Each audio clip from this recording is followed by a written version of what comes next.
So, we were invited by Yamaha Motor Philippines for their year-end rev at Studio 300 in Makati. Nag-grab na lang tayo dahil for the past few weeks ay pagod na tayong matraffic.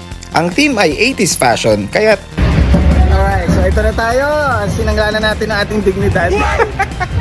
So 80s daw, pero nagmukha tayong tulisan, no? Registration muna para makasama sa raffle at katabi ng entrance ay nakadisplay ang new colorways ng Yamaha Mio Fazio. Sakto sa retro vibes ng event. Hi! Pagpasok ay makikita mo ang iba't ibang klase ng attire ng mga guests. Merong 80s fashion at meron din namang mga naging 80s famous characters.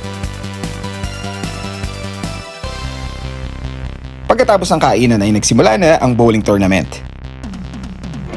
Game time na, game time. Makakinuha na kami, oh! Mga mga kasama natin, oh! Mapatalo pa tayo, syempre hindi. Ayun, yung tatanggin natin naman. Buti na lang at mahuhusay ang mga kasama ko dahil pagdating sa bowling, pwede bang sagasaan ko na lang ng motor ang mga pins?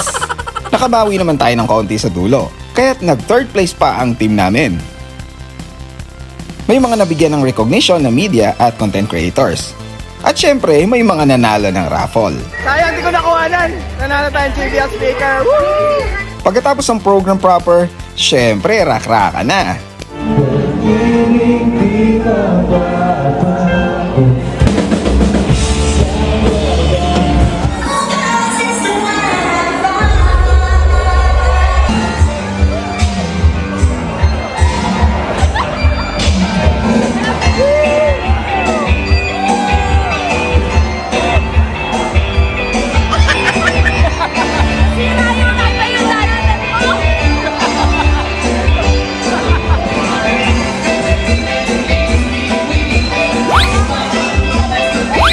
Ibang klase ang enjoyment sa event na to, na para bang unlimited ang saya. Dahil na din siguro sa open bar at mga game na mga attendees.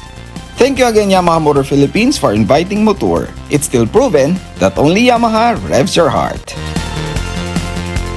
Sa inyong mga motoristas, Happy New Year!